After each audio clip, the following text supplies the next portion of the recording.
Ladies and gentlemen, welcome back to the channel and happy new year.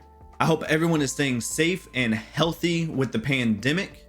But with 2020 now here, we have a fresh new year, a fresh new start, and along with that, some news and updates from Omeda Studio's Predecessor. Let's get into the video.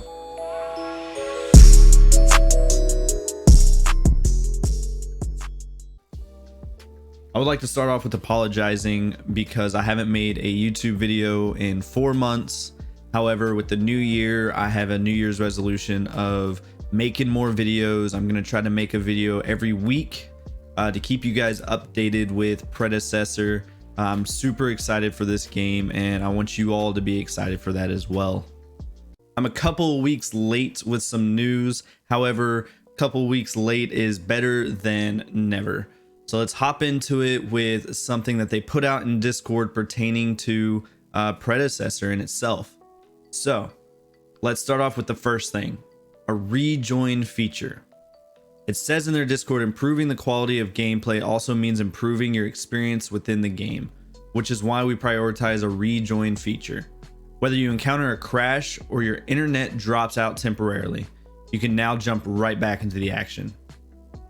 I think this is huge because so many times I have had my internet drop out or a teammate's internet crash or their game crash or something of the matter, and they back out of the game and then they can't rejoin.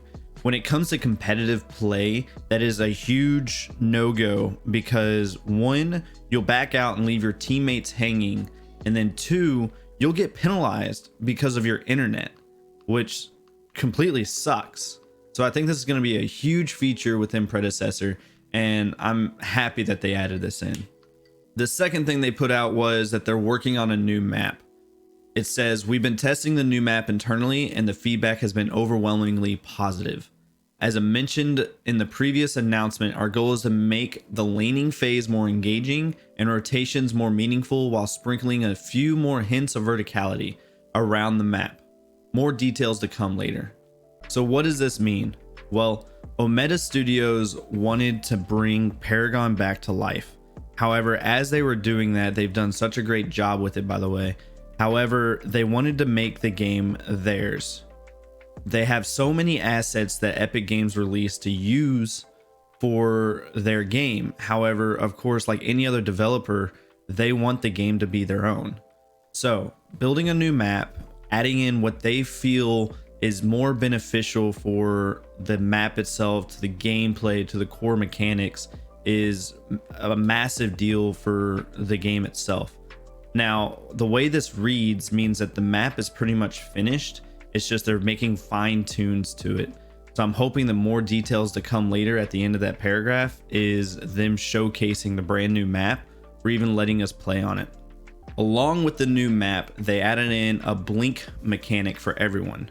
Now what blink is a short range teleport that heroes can use to get out of situations or even get on a higher altitude or into a situation faster.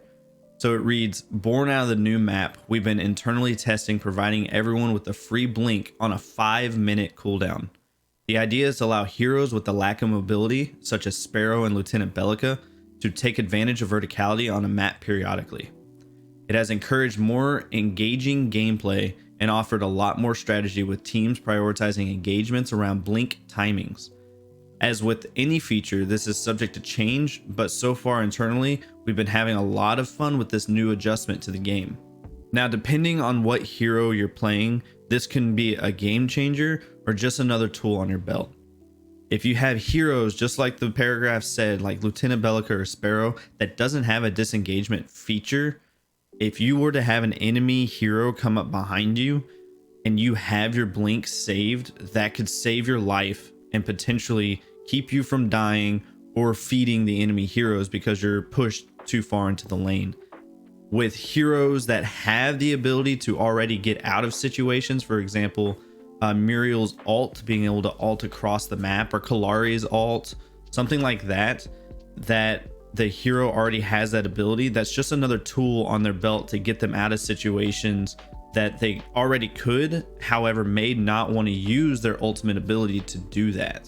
Another thing that Omeda Studios put out was that all existing heroes are being updated to have a new unique passive.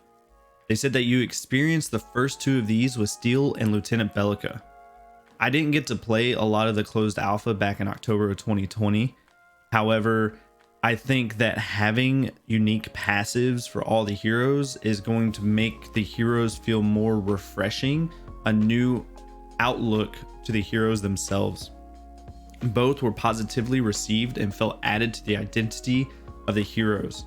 That's pretty awesome that they're doing that. Not only will they be doing that for all the existing heroes that Predecessor has, but they'll be doing it for all the upcoming heroes that is still in development and rebuilding their kits.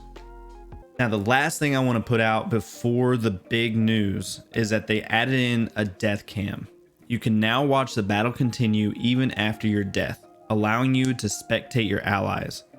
This is huge for any of the Paragon remakes or even Paragon itself when it was out, because when you died back then, you were stuck in the spawn area looking at a countdown until you respawned, and then you were just stuck looking at your core. Now, with the death cam being implemented, you can now, once you die, spectate your allied heroes and see live action gameplay of what your allies are doing. This keeps you in touch and in tune with the match, and you don't feel bored when you're waiting that 60 seconds because it's your 8th time dying. And now for the big announcement I've been waiting to say. Omeda Studios came out and announced that Epic Games, the original creators of Paragon, have now funded the making of Predecessor with the Epic Mega Grants program. Now, Omeda Studios did not say the amount of money that Epic Games has put into the Mega Grant for this specific game. However, what the Epic's Mega Grant program is Epic Games funds between $5,000 to $1 million to various different companies building video games. Not necessarily MOBAs, but they can be pretty much any kind of genre game that have applied for the Epic Mega Grants program. So that means that Omeda Studios applied for this program. Epic Games saw them remaking the game that they once made and said, hey, I want to fund this program. Now, just because Epic Games has given money to Omeda Studios to build Predecessor does not mean that Predecessor is going to be on the Epic Games Store as an exclusive. Epic Games has set aside money to grant other small-time companies to build and prosper as a gaming company. Now, this doesn't just necessarily mean that it's just for MOBAs, but any kind of company that Epic Games has wanted to give the money to. They're not funding the specific companies, they're only granting the money to them, meaning that money is specifically for that small time company and is for them to use how they deem fit. That's all the news I have for you today. However, at the end of the announcement for the Mega Grant winner, they did state that they'll have some even bigger announcements for the start of 2021. Now, I am going to do my job and I will keep you guys up to date, and I will try my hardest to keep you guys up to date the day the announcements come out. Stay tuned on my channel. If you haven't already, please consider subscribing to the channel and hitting that notification bell so you know when some news and updates have arrived. With that being said, guys, thanks for watching. Have a good day. What you think about when you're born into a fire? Let 'em